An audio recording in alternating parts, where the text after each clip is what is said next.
Hi guys, welcome back to Russian Libertas Corpus YouTube channel. That's the place where me, Alexei Postnikov, and my friend Gala Bogatova answering your questions about Russia. And today we're gonna talk about pretty interesting issue, I would say. Is Russia a colonial empire? Was it ever a colonial empire? Is it still colonial empire? And what it has to do with the war in Ukraine? So, without further ado, what do you have to say about that? So thank you, Alex. I love this topic because actually this is the topic of my dissertation that I was working on for 3 years in a row and hopefully defending soon. So this is a very interesting question, and it started being raised since actually recently, because this war in Ukraine, one of the perspectives that people look at is that probably one of the explanation why this war started and how Russian elites, Russian government denies the right to sovereignty of Ukrainian people is somehow connected to the colonial ideology or mindset that Russians still have and still apply it to their borderland countries such as Kazakhstan, such as Georgia, Ukraine, etc., how they perceive it as a regional household, sort of a colonial household that is actually a common space, and they are the leaders of this household that are in charge of protection. So this is a very interesting question, and it's very debatable. So let's start with it's very debatable, but if somebody would ask you, give me a short answer, yes or no answer, is Russia a colonial empire, what would you say? A yes and no. Perfect. Yes and no. Yes, why? Because there are signs of the colonial policies in practice. If it also depends on what is the canon of colonialism. What exactly is the definition? Right. What is the definition of empire? What is the pure essence of colonialism? Well, so basically, from a historic point of view, you should have your metropolis, which is the heart of the empire. Yes. And then you should have some territories that's being subordinate. They should not have the equal rights as the territory of the metropolis, and they usually used for extracting resources, manpower, so on. Also, historically, it's kind of about European countries going somewhere, like in one of the Americas or Africa, and creating some sort of colonies. Right. Everybody. Very well framed, Alex. Thank you. In fact, I would agree. These are the canon in Western trade tradition. It can be the canon of colonialism. It's some distant territory that is used to extract manpower, resources, and is treated as inferior than the metropolis, right? Right. This is the traditional understanding of empire or colonial empire.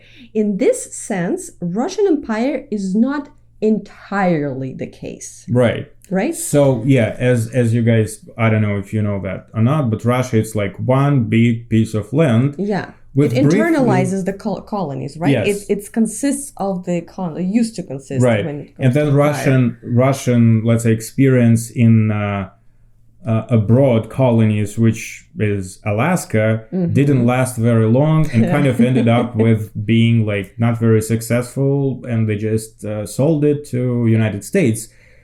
So it kind of didn't work for Russia with Alaska, but somehow they were proceeding more and more into Asia. Right. Yeah. So first of all, the practice of colonizing in the West and in Russia, the practice in terms of administrating the colonies, right? So how European empires administrated the colonies, usually it was executed through the companies. It was a commercial endeavor. Right.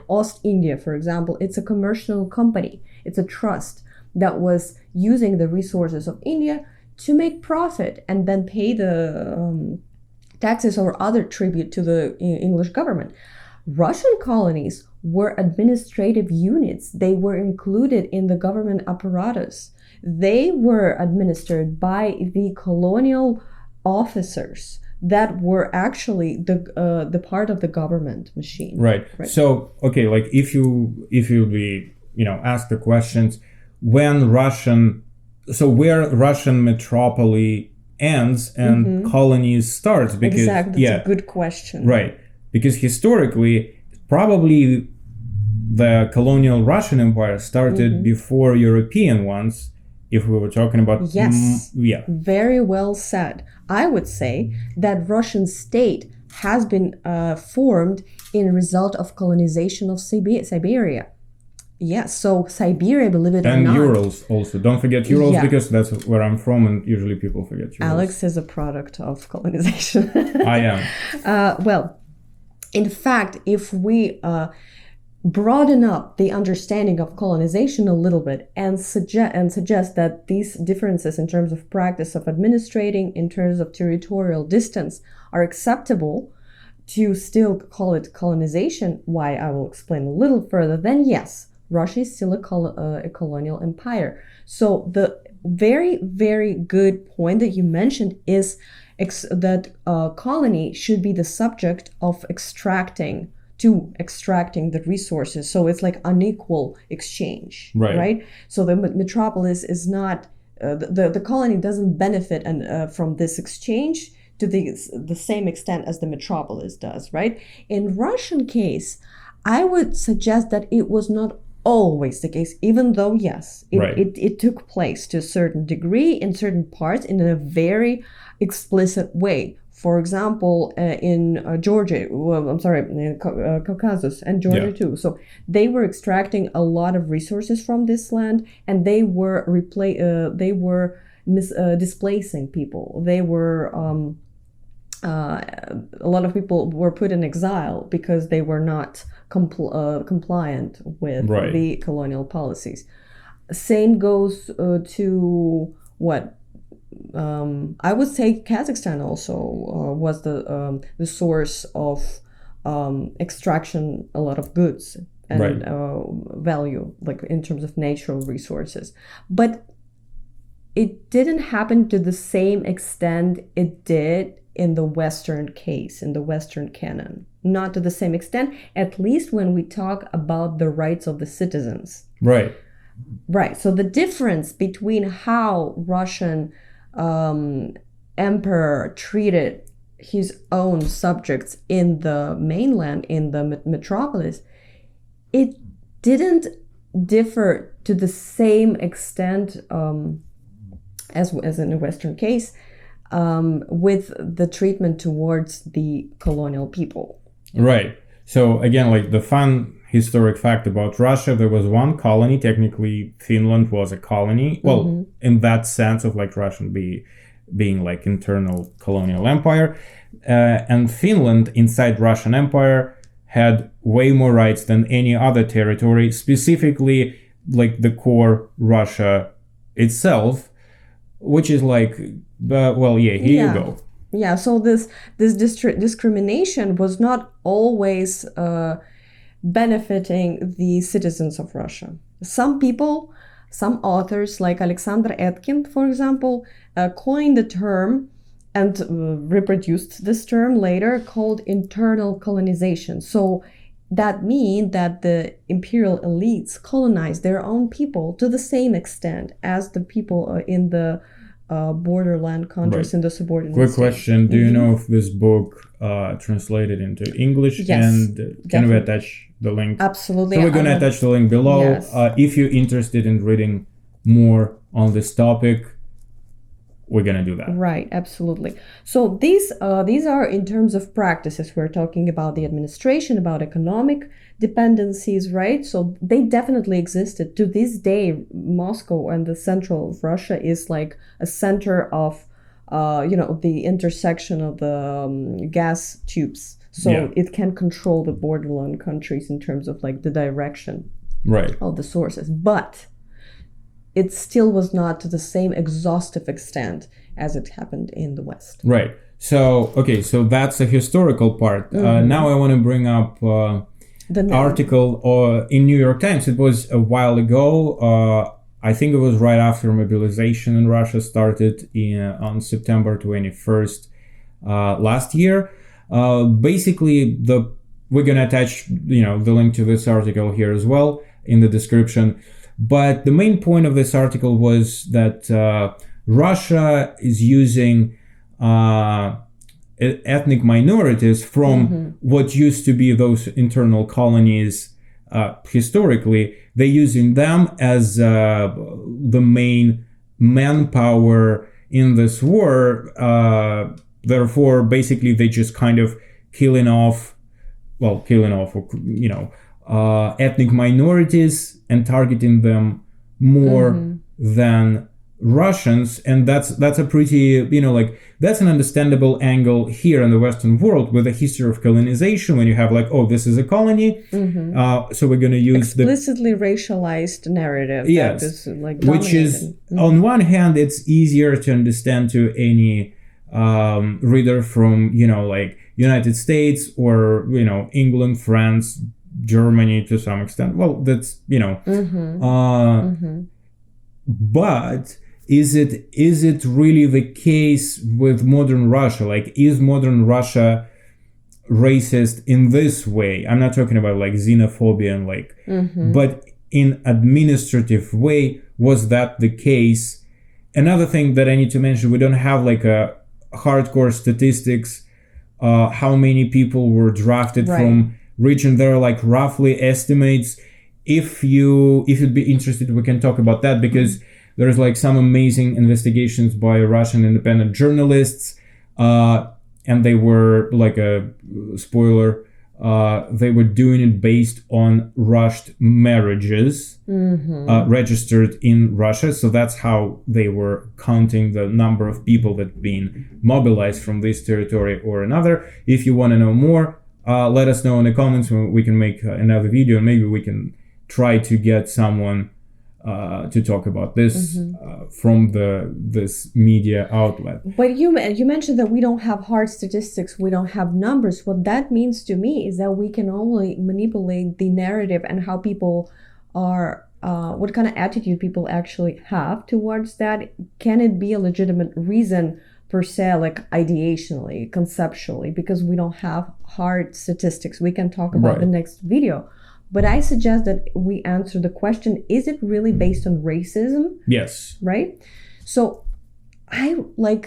what I see when we compare American perspective on race, gender, and all the social hierarchy and Russian one, I see some analogies, but at the same time, there are differences. By no means this is to say that Russians are not racist. They are.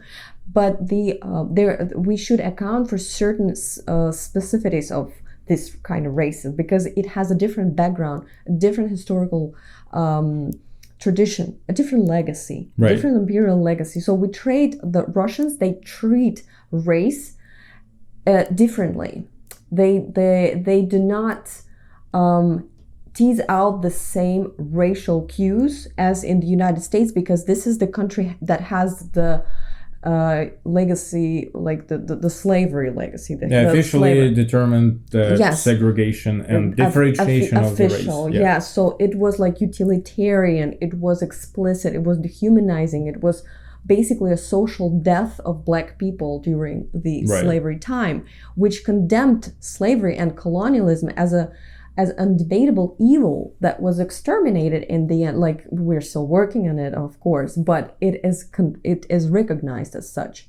It was so explicit, it was so formulated, it was so right there. And we're still, I see that, there are still forces of tension between the right wings, and we still have Ku Klux Klan here. Not here in Brooklyn, in the United States. Of course, not we. Sometimes I say we, and I mean whatever. It can be Russians, it can be Americans. Oh, we don't have Ku Klux Klan in Russia, though. No, we don't. We don't. But we do have skinheads. True. So I would say that the concept of race and racism does exist in Russia in a way. it does have replication in the way like who to conscript, but unlike in the United States, for example, or in Europe, this aspect has more to do with class and vulnerability. This is not to say that these people who were conscripted and who appeared to be ethnic minority did not end up in this inferior class because of their race. Yes, they did. They were oppressed. They were discriminated against. Yes, they were, as non-Russians, they were placed in a different social group, and they're mocked sometimes. But this is a very important difference that Russians themselves treat each other not very much better, meaning that a lot of Russians, white Russian people who find themselves in the same economic situation and whose economic resources are depleted to the same extent as the ethnic minority, they find themselves in equal position of vulnerability and susceptibility to conscription. Right. They're the same victims. So another question. So like in Russia, we have the saying that Moscow is not Russia, meaning that Moscow exists on like completely different level of financial success. Salaries in Moscow are roughly five times more than even in my hometown Yekaterinburg, more or less. So it's like times better. It's like completely different.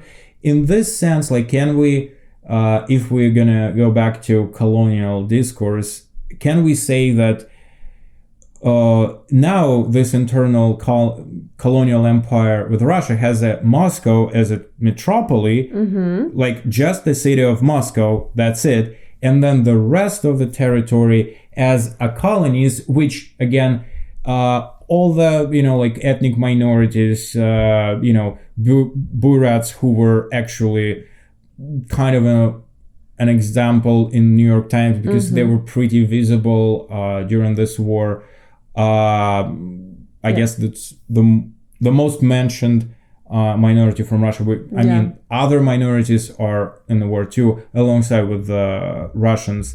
So can we frame it this way to maybe to make it more, clear and like understandable? a model, right? Like to make it a little bit more clear for the Western public to understand where's the distance, like who is the colonizer in the end, right? If this is so blurred, if the boundaries are so blurred, we can't even understand where the metropolis ends and the borderline, the colony starts. Who's actually the beneficiary of that, right? So I would say that this is a great simplistic model to offer. Yeah, I think that Moscow and St. Petersburg, which used to be a capital, so the capital is more of a metropolis than the entire country or even ethnic group. And also it is very interesting how they offer the narrative of it. Not only the geographical intricacy of Russian colonialism and economic exchange, which sometimes didn't even benefit the Russians at all, but also the narrative, how they speak of colonialism, how it survived to this day being so implicit, is the narrative of familial terms. If we are talking about the United States as a salad bowl or melting pot, I would call Russian social hierarchy that includes race, gender, and other aspects of identity that you can discriminate against, right? As a family narrative, as like a regional household, colonial household, because listen to what they're talking about when they speak of war in Ukraine. Those are our brothers. We just protect them. Or about Kazakhstan, that Kazakhstan didn't have sovereignty. We built them from scratch. Who are you talking about when you talk like that? You would talk about it you would talk like that about your child, probably, right? Romanticizing the Caucasian wars. it was almost 100 years of war, almost with breaks. But how much romanticism is put into this region, how it was like a passionate lover. Like, remember, overall, that romanticizing of Caucasus War has to do a lot with Russian classic literature, because a lot of writers, Leo Tolstoy, for example, was an officer on Caucasus. Mikhail Lermontov, one of the best Russian poets, was also an officer there, and they were writing about what they, knew. So, and they knew this war, so he, have it. Also, if you want to ask us about Russian literature, please do. We can talk about that as well. And how it framed the identity. So another topic is Soviet Union, because we barely touched that today, and how Soviet Union changed the ways of Russian Empire and its colonial practices. But it's another really big topic, so probably we're going to do a part 2 dedicated to historical influence. I can just briefly mention that I would say that Soviets still were imperial. They just extracted certain tools of imperialism, but instead replaced it with others. Well, would you say that as a result of Soviet Union, we have way more administrative control and way less let's say racial inequality, and the focus on race? Less focus on race, more focus on control. At least in the official discourse, Soviet Union was like the country for everybody. They were just denied. I would say that instead of being not racist, they were just colorblind. Right. It's different. And they were gender blind, which is also different from being feminist. So they were still racist and sexist and imperial, but just in their own Soviet style, which we can still cover by your request. If you please can drop a comment down below. Right.